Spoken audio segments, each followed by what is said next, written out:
তুমি কোনোদিন এমন কাউকে দেখেছো যে অন্যের সাফল্যে এমন মুখ করে যেন কেউ ওর পছন্দের বিরিয়ানি খেয়ে ফেলেছে?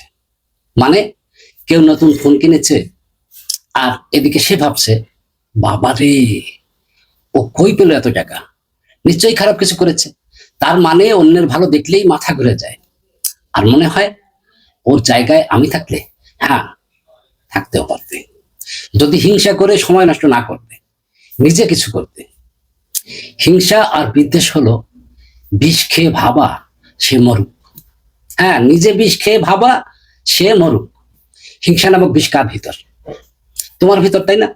তার মানে তুমি নিজেই বিষ খাচ্ছ, অথচ আশা করছো অন্যজনের ক্ষতি হোক। এটা কতটা বোকামি!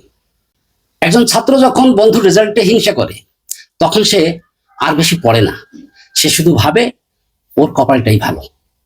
বন্ধুর কপাল ভালো না রে ভাই, ওর সময় ব্যবস্থাপনা ভালো, ওর পরিশ্রমের ধরন ভালো।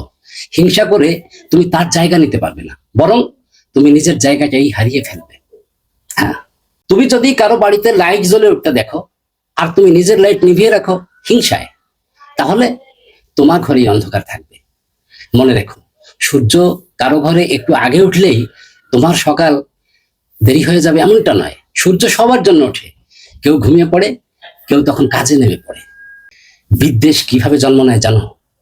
যখন তুমি নিজেকে কম ভাবো আর ভাবো অন্যেরা শুধু ভাগ্যবান, কিন্তু তুমি জানো না তারা কতটা ঘাম ঝরিয়েছে। তুমি দেখো শুধু ফলাফল, শুরুটা না, লড়াইটাও না। তাই বলছি, হিংসা করে সময় নষ্ট করো না, নিজেকে জ্বালাও, বিদ্বেষ নয়, উন্নতিতে। তুমি হিংসা করে চুপ করে থাকতে পারো, অথচ সাফল্য চাইলে উঠে দাঁড়াতে হবে। হ্যাঁ, তুমি সাফল্য চাইলে উঠে দাঁড়াতে হবে। তুমি অন্যের জন্য না, নিজের জন্য লড়ো। হিংসা করলে তুমি ছোট হয়ে যাও, ক্ষমা করলে তুমি শান্ত হয়ে যাও, আর নিজের চেষ্টা করলে তুমি সফল হয়ে যাও। তাই বলি, অন্যের সাফল্যে জ্বলো না, নিজের জন্য আলো জ্বালো। হ্যাঁ, নিজের জন্য আলো জ্বালো।